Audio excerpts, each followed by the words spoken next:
Andrew, do you know who Chase Young is? Yeah, of course. No. My point is, I don't either.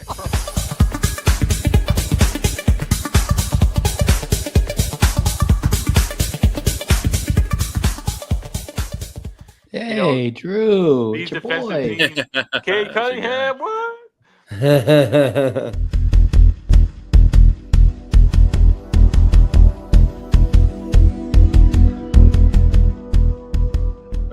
Mike, just concede, man. It was about not being in the play-in, bro. Just concede. Just concede already.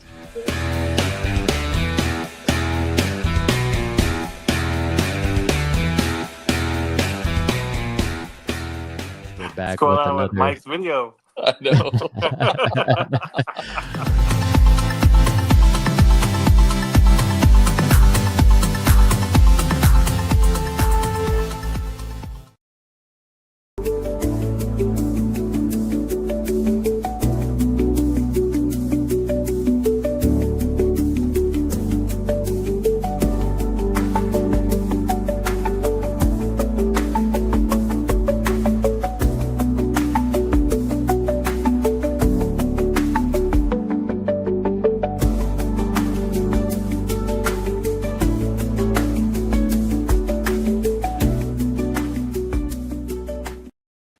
We got the NBA Finals tied at 1-1. The Stanley Cup Finals, the Panthers are up 2-1.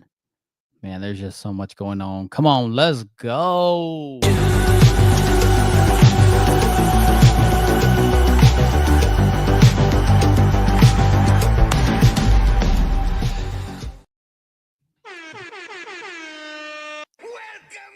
Oh, what's going on, JAMM Packed? I am MK. I'm your host here with John M83 and Uncle Drewski himself. What's going on, fellas? How you doing tonight? What's going on, man? Pretty good, man. Let's go.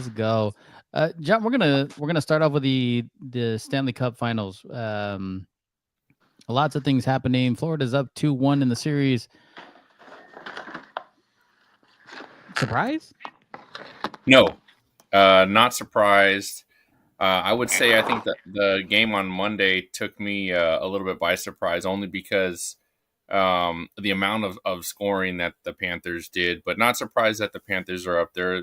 Defending champs. Looks like they're gonna probably take it again this year.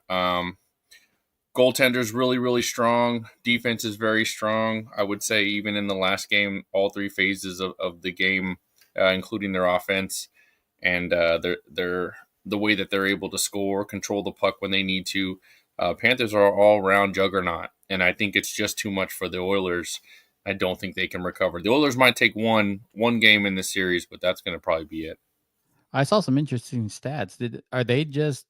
Is Edmonton just not getting enough shots on goal? Is it or is it more the Panthers are just overwhelming on offense? So I think the latter is the answer in the last game, right? Like the Panthers were just so overwhelming on offense that I felt like the Oilers were out of place, if that makes sense, right? As the Panthers would come on breaks, defensive men wouldn't get in the proper position. Really good passing in the last game, in my opinion, and just late to react, I think, from a defensive standpoint for the Oilers. Or I'm sorry, yeah, for the Oilers. So Gotcha. Panthers are looking really sharp right now. Dude, it's really tough especially when you're out of place. But you know who's always in place? My boy Jack SB. What's going on, Jack? Always with the segues right in. Hey, we try. I'm trying to come up with some new ones every now and then. So does it look like more of a runaway then that Panthers are going to repeat? So I wasn't sure if anyone's going to jump in. So yeah, I think it's going to be a runaway. Like I said, Edmonton has one game. They might get one more, but I don't think. I think the Panthers will close this one out here soon.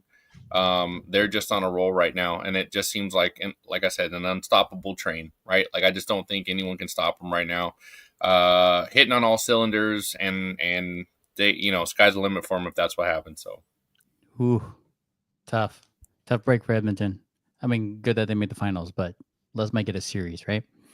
All right. Yeah. I know Drewski's been waiting all week for this, and I know we had to postpone yesterday till today. So if you're joining us, welcome. Glad you can join us. Drew, Indiana took game 1, down 9 with a minute left. What happened? OKC got pacered. That's what happened. It's now a verb.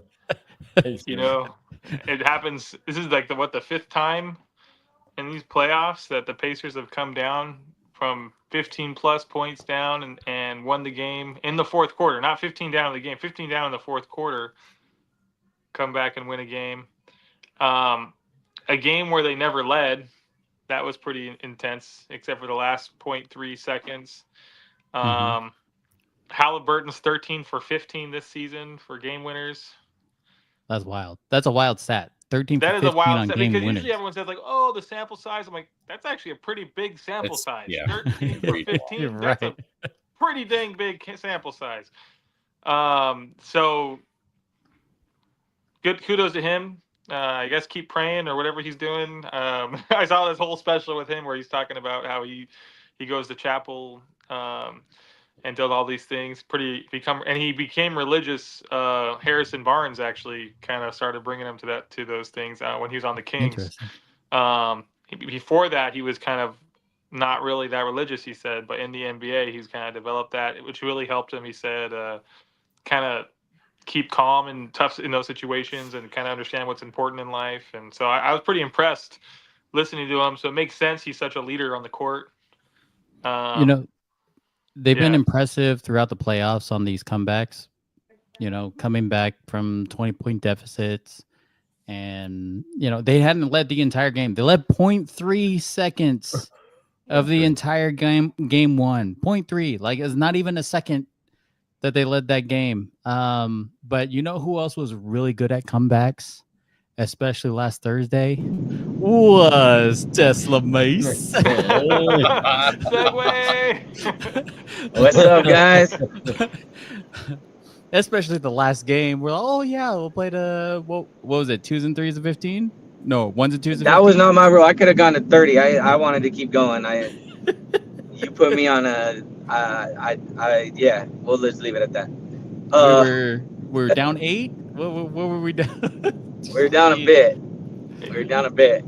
But we needed it, man. We needed to come back. Come back for the win. Yeah. And of course, Mike MK hit the game winner. I let him know. I'm like, it's game point. Hey, it's game point. He's like, I got you. That was it. That's all I needed to say. Game point, launch of 3. I gotta remind him. Game point. It's game point. Yeah, point. I said it like 5 times. And as soon as he let it go, I just walked off the court. No, let's go.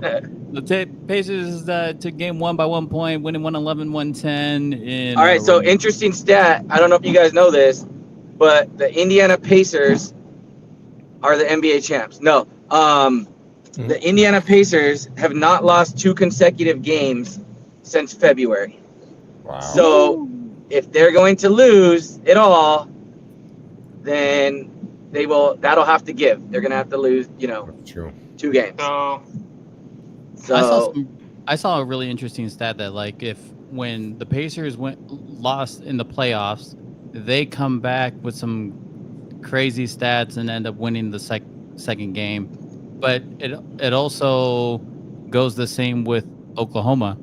Oklahoma City hasn't lost 2 games in a row, and their stats are also crazy. So if that trend continues and they take game for game, the Pacers will end up winning just because they took game 1. So it was an interesting stat for sure. I'm still sticking to OKC in 5, so we'll see how that goes. I just think we saw in game 2. That sounds like something you would do. OKC's defense is just too good, guys. Their defense is good. Yeah, I mean, it was really good in the fourth quarter of game 1. Really good. Game one, but that's the thing. I understand the Pacers. They did have force that 19 ability. turnovers. That was good, but they still lost. So That's wild. Well, but they their lost defense game wasn't one. good. They forcing- got out rebounded that game. They didn't play well on the glass. They got out rebounded. In game two, they fixed that. They had Chet come out strong. They started really getting those guys involved early, all their bigs. And guess what? They played harder. They down the stretch, and it was a better game overall for them. And they just dominated the whole way. So. I mean, I don't think they got did taken by better surprise. defensively though. I think they offensively really went into attack mode. I mean, they were attacking early. As soon as they got a rebound, they were running. They were, like that was the difference. But at the same time, like that's Indiana's game. And if they want to play that, quite frankly, I think that benefits Indiana more than it does OKC with as many shooters as Indiana has. Indiana needs to stop relying on the three-pointer, in my opinion. They're jacking them up, and that's what they do. But it's a lot harder to hit that many threes than it is to hit that many layups. So Fair enough. Oklahoma's favored. I mean, let's not twist it, right? Like they're big favorites. They're favored by 5.5, I think, in Indiana, which I think is disrespectful. But I mean, Frozen. He must be. Yep. And just like and then gone. Got rid of So- Drew. Teams so frozen, it froze Drew. Drew's gone. you So teams trailing by 9+ points Dude, in the I finals have that with power. three 3 Yeah, wait, minutes. how I of- get kicked out of that? What the heck, man? You just got booted. Teams trailing by 9+ points in the final 3 minutes of an NBA Finals game since 1971 were 0-182. I saw Not a that. single game was won. That game winner by Halliburton made it the first team ever to get that done. That's wild. That's so insane. Absolutely wild. Game 2 was a little different. Game 2 was a little different. Thunder came back and said, we need to put this away. We need to put this away early. They end up getting the win 123-107 with some huge games. Shea ended up getting 34 points. He was 11 for 21 from the field. The question I have is, do you think Oklahoma will be able to win a close game with just in No, their head not at all. of what's going on with Indiana? No. I never thought they could win a close Right. game. If Oklahoma City I mean, frozen again. I don't think they can win a close game at all, to be honest with you. If they're going to win any game against the Pacers, I'm they've driving got to home, be sorry. up at least 10+ and keep that lead. They can't let Indiana start chipping that lead away. Jack, what'd you end up seeing in the first 2 games? What'd you like? No, I loved game 1, man. That ending was crazy. Like when I turned it on, I mean I had been watching throughout, but when I turned it on, I think it was the Pacers were down 14, and I was like, because like I got a notification on my phone and it was like Thunder pulling away in game 1, so I was like, oh, like I checked in, it's like 14, like it's not over yet, and then 2 straight threes from the Pacers, and I was like, oh, it's only 8 now. And then, just keep going. And then I'm like, oh my gosh. And then I see Halliburton's game winner, and I'm like, no way that just happened. It was crazy. Over and just over watching again. it live was insane. And then, obviously the Thunder were able to make adjustments game 2, which is what I think most people expected. Because, I mean, if you're Oklahoma City, I think Oklahoma City can still win the series if they're down 2-0. But, it's definitely very difficult, especially in the finals, going down 2-0, heading to Indiana. So, yeah, game 3 is going to be big time. I mean, the Pacers, Thunder, I mean, both teams are fighting for it. They have to at least, whichever team wants to win the series has to win at least one of these next 2 games, obviously, and then, because if the Pacers go to Oklahoma City down 3-1, I think that's it, So, Pacers need to get one of these on their home floor. agreed. No NBA team ever lost 4 games by 15 points in the playoffs and won the NBA championship Indiana so far has lost 4 games by 15 or more points. Wow. So it'll be interesting to 15 see. is kind of the new 5 points, though. So in today's NBA, it just feels like Just 15 jack points up more doesn't mean as threes. much as it used to.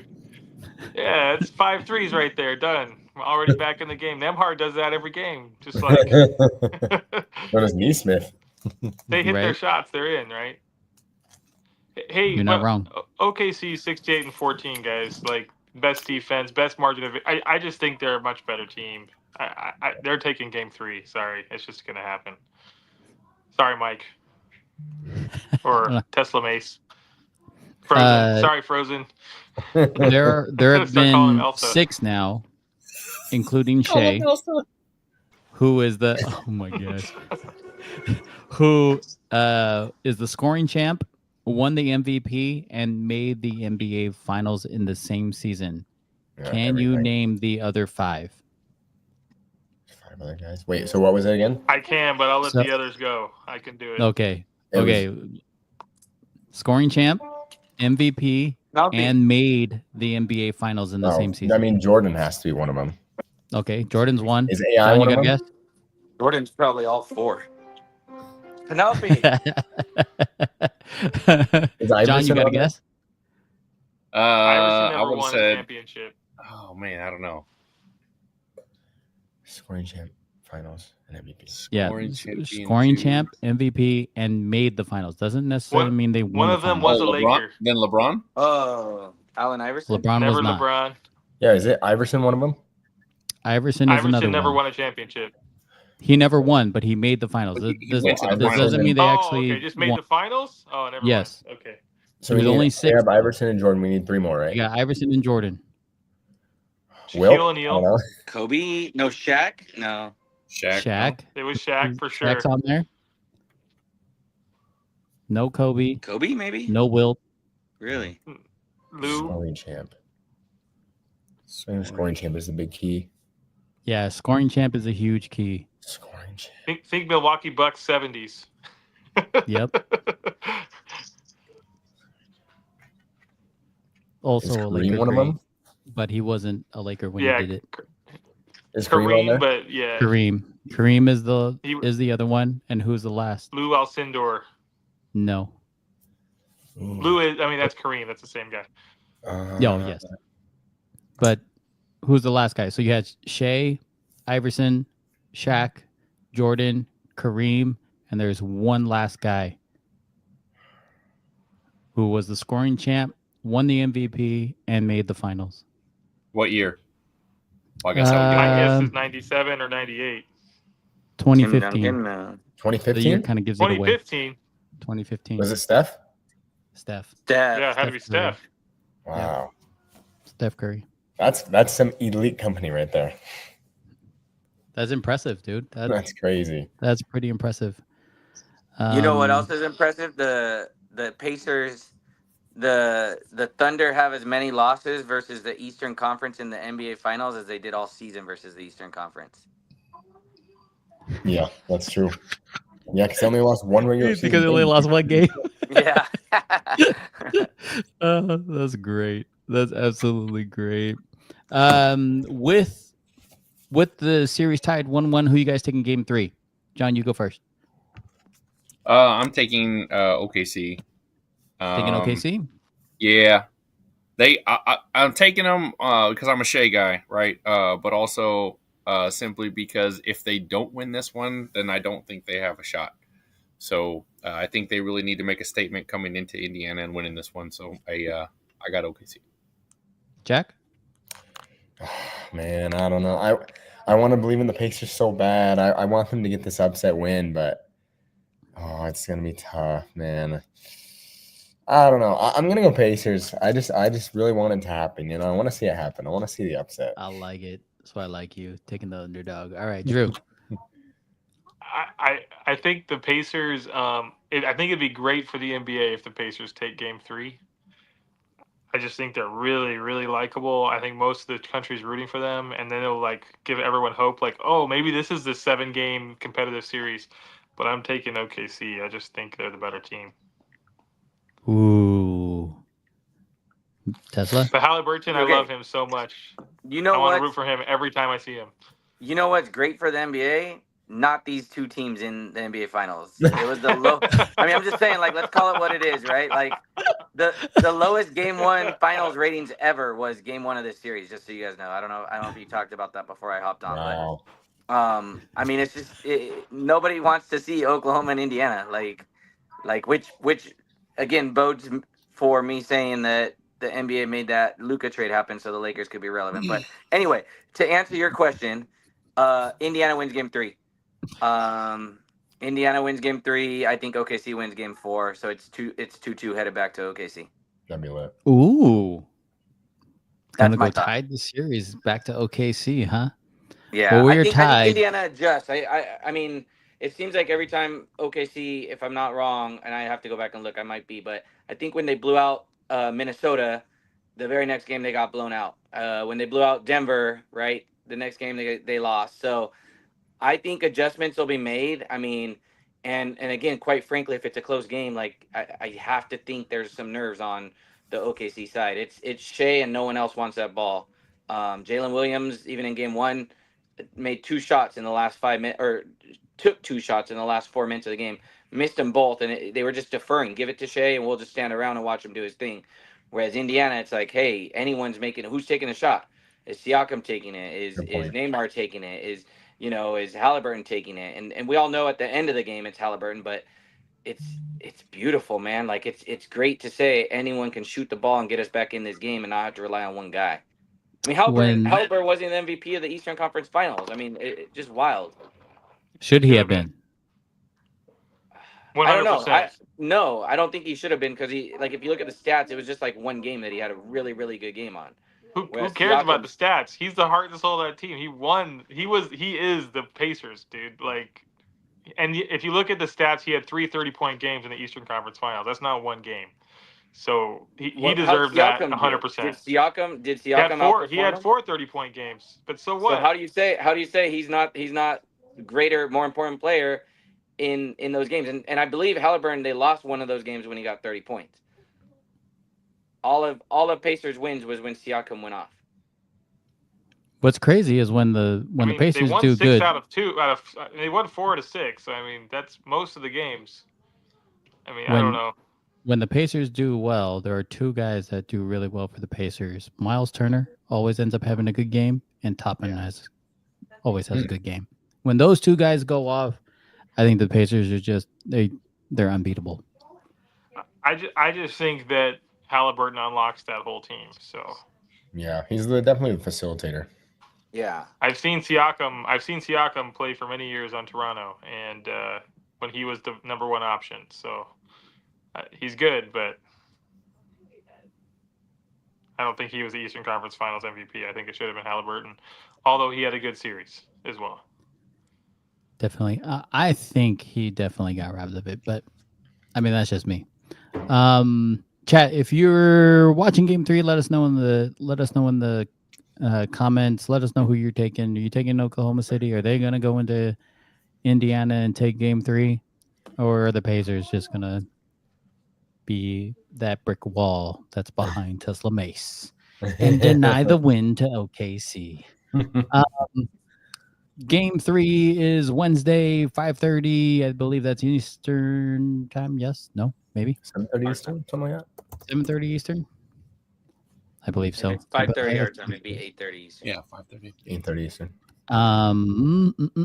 And because we're split I think OKC takes this one. All right. And tip the scales. Gotta tip the scales. Let's see here. Is Caitlin Clark back? Does anybody know? I thought she was ramping up, but she didn't come back tonight, but she's gonna be back next game, I believe. It's hard to pay attention to WNBA when she's not in, so Yeah, I know. I'm like, You're not wrong. And the ratings show that. The Chicago Sky ended up playing the Liberty, and got smacked against the Liberty without Caitlin. 9-0. I'm like, how does that work?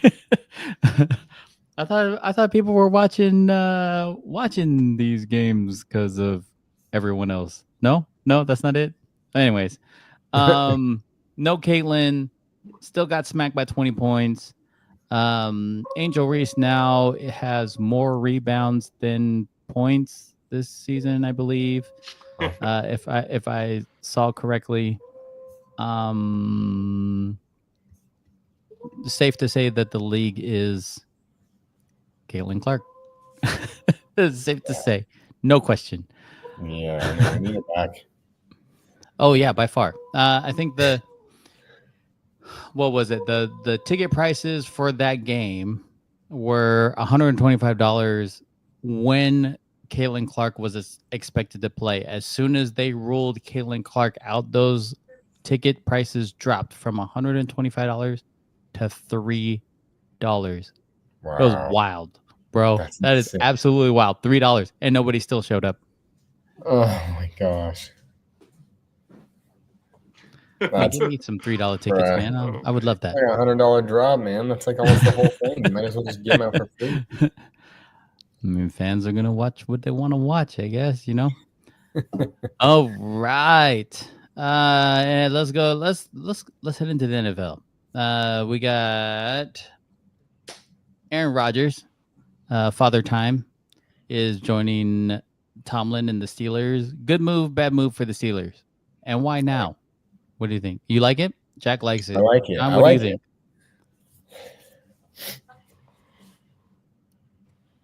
Do you like that move, John? But why? I really don't. I just don't. But again, I don't like. So you're. It's probably a horrible analogy, but I feel like you could spin the bottle and have picked anybody else and probably had the same shot, right? Like, why Aaron Rodgers? He's limited in how fast he can throw, what hits he can take. He's limited. I don't. There's so many words and thoughts in my head that it doesn't. I don't get it. Is the final outcome? Like, I don't know. I don't know why there wasn't a bigger play for Sam Darnold. To be quite honest, if you were okay to settle on Aaron Rodgers, then why wasn't Sam Darnold a priority? Right. Fair enough. The guy had said he found football again, found his love for it. You saw how good he was last year. Like, okay, maybe he's not an elite quarterback, but I mean, is Aaron Rodgers? You can't judge everybody on what they did in the past. You have to judge on what you think they can do for your future.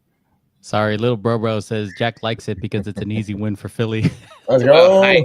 That's right. That's the always. I like it. No competition. I don't think Steelers are ever an easy win, man. This is going to be a question for all three of you. With Aaron Rodgers, does it improve their record at all? Like, how many more wins are the Steelers going to get with Rodgers than you would have had them without him? Jack, what do you think? Russell Wilson?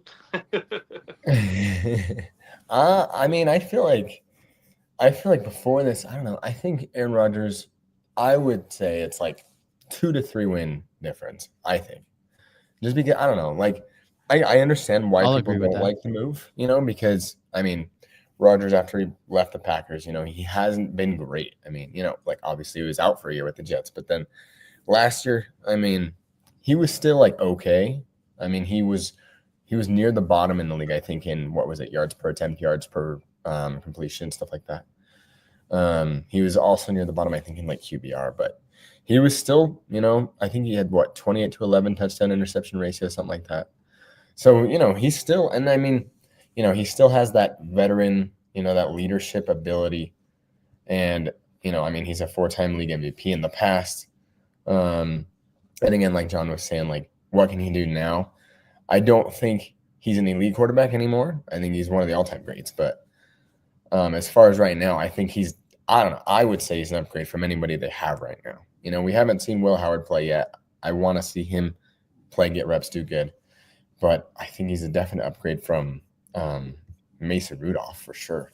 I mean, I don't like the Steelers having Mason Rudolph as a starting quarterback if that's what they were going to go with. So now, mind you, Tomlin was, what was he, 9-8 with Mason Rudolph. So can they That's not get? bad. Yeah, it's not terrible. Not terrible, Now, yeah. mind you, they had a better running game back when they had Mason Rudolph too. Mm. So I'm pretty sure they back then they still had James Conner, but Mm. I'll agree with you. He'll probably get him 1 or 2. I don't know if it completely changes their dynamic. Somebody was saying that they'll even be one of the last undefeated teams in the league, and I'm like, come on, we're going that far, or Whoa. even making a deep run in the playoffs. And I'm going, Yeah, I don't know about that. I like their defense. Don't get me wrong. I think their maybe defense like is second round gonna in be the solid. AFC. Maybe second round is like I think their ceiling right now. Do they even do? Man, like I still think that they're third in their division. Like I don't even think they're gonna be. I don't think they're gonna do better than the I know, Bengals. I don't yeah. think they're gonna do better than. Just what Like- does Cincinnati do with their defense is really the big question. Right. Fair enough. Fair enough. So Drew, what do you so got? I could give them one game, maybe 10 wins this season instead of 9. I think he's a definite upgrade from what they currently had. I agree with that. I think the biggest question is, seeing if he actually is going to be able to get Tomlin fired. To me, Tomlin's like the unfireable coach. But Rodgers, I mean, he's a wrecking ball. So, but in all seriousness, He's gotten a lot of people fired. he's got a lot of people fired. But in all seriousness, with him, you're right about that veteran thing. But I am concerned about his leadership a little bit. Like, I think he can be a leader, but I don't want them leading the team astray. You know what I mean? Like, I wasn't that impressed with his leadership with the Jets. That's a concern, and part of it maybe he was delving too much. Like he started trying to get all political. He was like put up for potentially being a vice president to one of the presidential candidates on the ticket or whatever, and then he was I don't know. I just hope that he's focused on football for the Steelers' sake. And that he's not leading the team astray, but he's the veteran that they need that'll help them win. And I actually think Tomlin's safe. I don't think you could ever get rid of Tomlin. I mean, that guy is an amazing coach. But I think between those two, Aaron's the one that's leaving. But still, I am a little concerned about that. So kind of my take is I think with him, he is a better quarterback. They should have more wins, or they're going to implode and have their first losing season and not making the playoffs in the past 10 years or something like that. So For as long as Tomlin's been coach. Yeah, exactly. I do like Tomlin as a coach, though. He's definitely a player's coach and doesn't back away from coaching guys, which is amazing. Shifting, or at least going further down into that division, the Browns. What's going on with the Browns? Who's going to be QB1? And is Shador good for that organization? What do you think? I honestly think, and this is just my take, I think the Browns have been starving for a celebrity type quarterback for decades. Mm-hmm. I think they tried it once with Johnny Manziel. That didn't work out. They tried bringing back Deshaun Watson. That didn't work out. They tried it with Baker Mayfield. That didn't quite work out. They are literally starving for a celebrity type quarterback. Does Shador, in your guys' opinion, bring that? Even if he's taking third round or third team reps? Yeah. What do you guys think? I think he does. I think he brings that to the Browns. I mean, just with how many headlines he's drawn, especially going so late in the draft and being anticipated before to be a top, 5, maybe first overall pick, So it's going to be weird, like just seeing by the end of this season, or even just like after the first game or two, like who has the most passing yards, on the Browns, like who ends up starting the most games out of all those guys. Because I think Flacco is a safe option for the Browns right now. Agreed. But it's also do we want to throw Shooter in there already? Do we want to give Gabriel a chance? Do we want to test out Pickett? I don't know. I think the only one for me that's kind of out the window at this point is Deshaun Watson, just because, He was Right. incredible with the Texans, but ever since, he left and everything happened with him, it's just been no bueno. So it's just, I don't know. It's going to be interesting, but I think it definitely helps the Browns just to, get whatever they need, revenue, eyeballs on the games, people in the stands. I think it helps. John, what do you got? I think Shador is that presence they're probably looking for, but I think it's embarrassing if that's the presence and he's not a starter, right? Because then does it just create more drama? I don't think that's anything else the Browns need. Like, I feel like the Browns don't need the drama. They need some answers and they need some offense. Like, that's what they need, I think Joe Flacco, like Jack said, is a safe option. I think Dylan Gabriel could be exciting. I think you know what you get with Kenny Pickett, and it doesn't start with anything good. So, I think Myles Garrett was happy when Kenny Pickett was on the team for whatever the reason was when he signed his $400 million extension. But, yeah, after that, I don't know. I feel like there's so many questions and not enough answers going into the season for the Browns, and I think that's scary for their offense. That is the Browns, though. There's always so many questions with the Browns, and they never have any of the answers. Poor Browns, man. Yeah, I mean that's just the Browns. I mean, That's how it goes. Chubb didn't even want to stay. He's joining the Texans. And already He's crowded okay with back. taking a backup role. Yeah, Clearly. because they have Mix in there, right? Yep. That's a solid. Yeah. That's a pretty good backfield. I mean, especially if It's Chubb huge. can get back to like Pro Bowl level, like Chubb and Mixon in the Yeah. same backfield. Even if he Dangerous. becomes the power back, man, that's Yeah, like second string, short Chubb's a yardage, pretty dang good option whatever. against the healthy. exactly. I don't know if I would trust those knees, but hey, whatever. I don't even know what kind of deal they ended up giving him.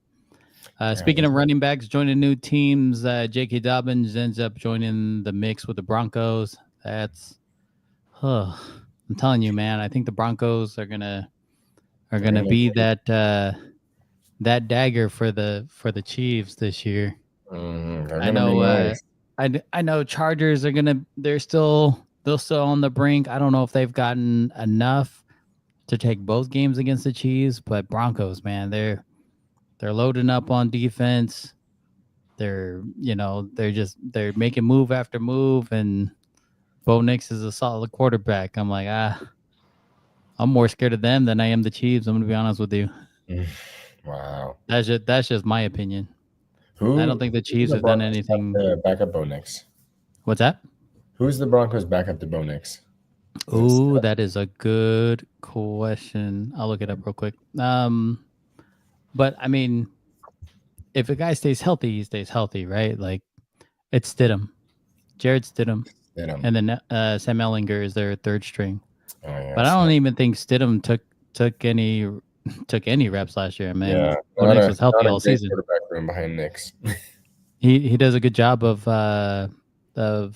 not taking clean hits, right? When I'm scrambling, yeah, I'm gonna step out of bounds. Sorry, guys, you're not gonna hit me cleanly. That's for sure.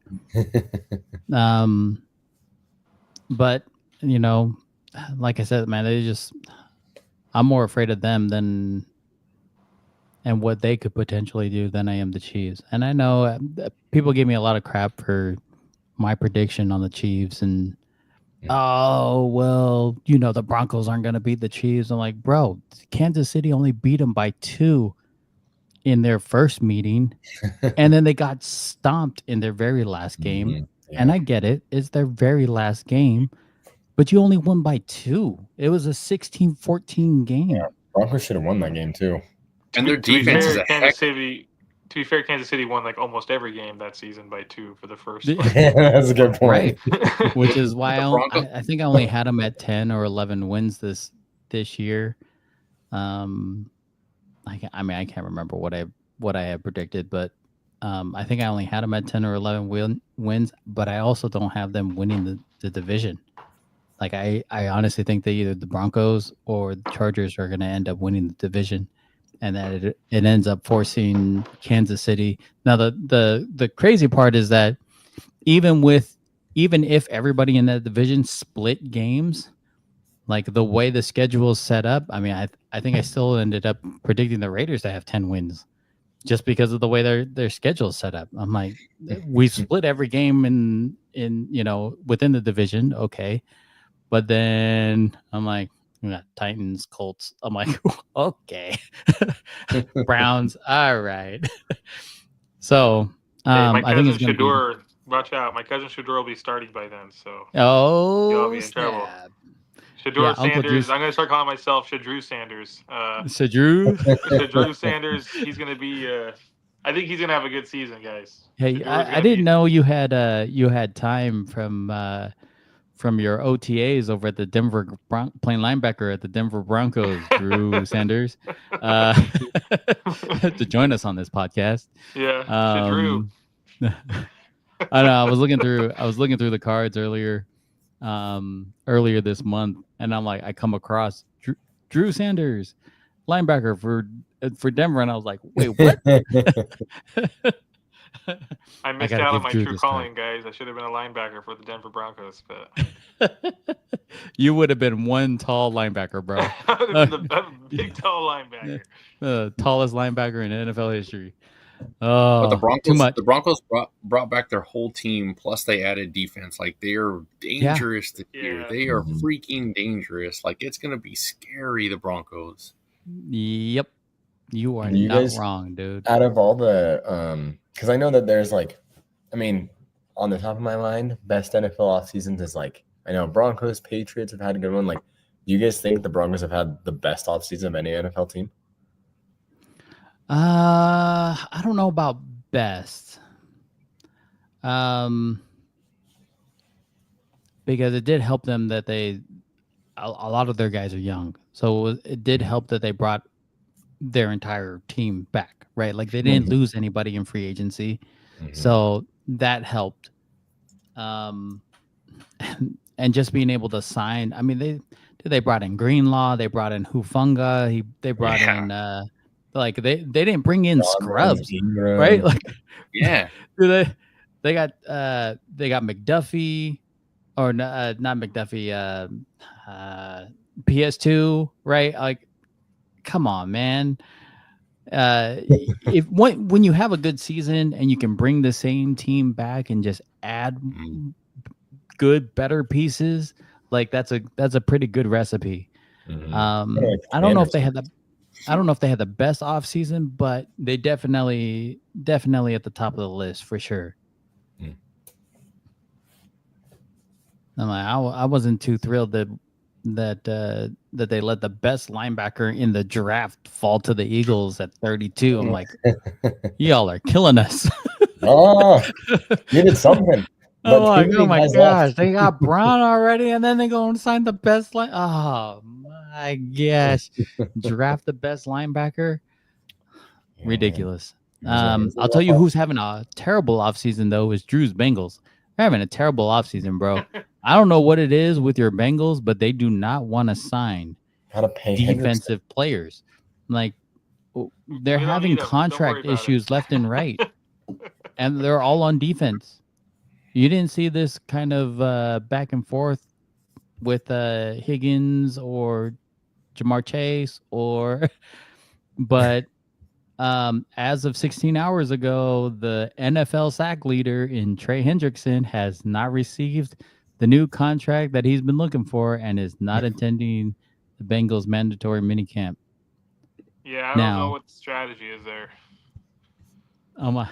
Except for to lose more games, I guess, but they let Hubbard retire. They just released, or they told Pratt, one of their longtime linebackers, that they're going to release him. They didn't sign I'm pretty sure they still haven't signed their rookie pass rusher, their first round pick, Shamar Stewart. There's still a contract issue there. I'm like, as a rookie, like, I don't know, what are you guys doing? We don't want to play defense. We're just gonna hope you guys punt. On first down. That's it. That's our strategy. They got the offense to compete with anybody, but they need defense, man. I mean, I think they proved that last year, right? And they went with that model last year, and that didn't quite work out in their favor. Best offense in the league. If they can just get a solid defense, I mean, they can be a Super Bowl contender with a good defense. Oh, by far. If they can figure out their defense, there's no way Pittsburgh is beating them. But now that they can't figure out their defense, that puts Pittsburgh in the mix. Yeah, we're just gonna start Pittsburgh playing Jamar Chase on both sides of the ball. So it's the only option. We're going with the Travis Hunter effect. Who, by the way, has looked really good in camp. I saw him taking some offense and defensive reps, man. And I'm not gonna lie to you, I wish they would play him more on defense and then sprinkle him in on offense, because him on defense as a ball hawk is unreal. Yeah, absolutely unreal. Like high pointing the ball, getting the pass deflection, and in the middle of falling, making the catch and curling it into the, like, come on, man. You don't normally get that in DBs. You usually put on defense because you can't catch the ball. They call you stone hands, and they're like, go play DB. You're fast. Let's go. Yeah. Smack it down. Pretty much. He ran a route that he messed up on, and then he dropped the ball twice on that same route. So he stayed after practice, and he had a couple different quarterbacks throwing to him as he just continued to run the route.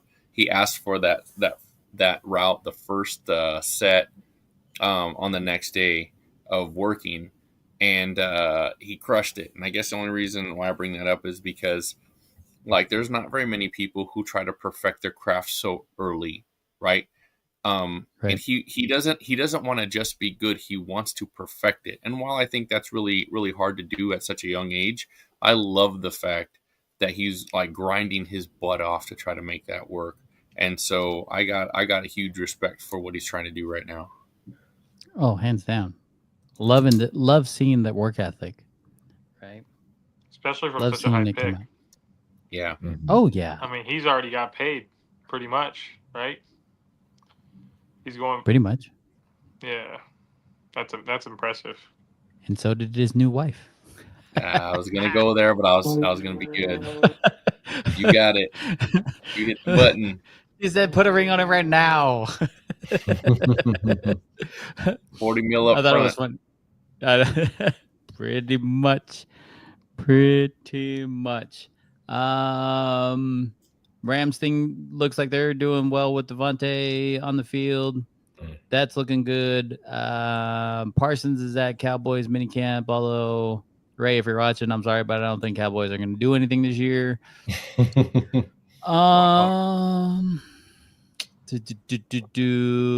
else we got? What's coming out of 49er camp? We talked the downfall of the Bengals defense. What's coming out of Niner camp? Talking about staying healthy. Trent Williams. He's actually really excited about Mikael Williams, the defensive pick we have. He's working against him. I mean, again, it's OTAs, so I don't want to overhype anything, but it's like the defense, the new young rookies are meshing well on the defense with the veteran defensive players. So Nick Martin, I think, is our new linebacker and has just been on Fred Warner's like hip the entire time, asking him a million questions. What do I do? Why do you do this? What do you do? How can I be more like you? And so Fred Warner's super stoked about that.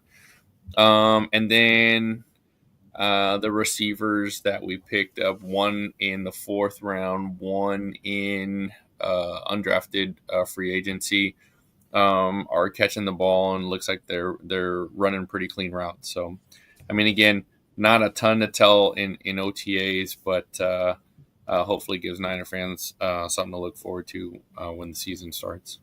Well, time is ticking, right? Time Purdy is ticking. Purdy gained 45 pounds of muscle. Ooh. So they're saying that he's chucking the ball with some heat, with some speed, with some purpose. So again, That's a lot of. they're That's a going to lot of hype up pounds, whatever bro. they can in OTAs, but to gain 45 pounds of muscle is actually pretty cool. So he's going to protect Dang. his person by gaining some muscle and hopefully can take some hits this season. Dope. Absolute dope. If you're looking to see what our NFC or AFC predictions were for next year's teams, I've finished the AFC. I start on the NFC tomorrow. If you're looking for any more NBA ramble, make sure you hit up Uncle Drewski on our JAMM Packed NBA Ramble channel. Check out Jack Espy at Jack Espy. He's always doing some fun stuff on his channel.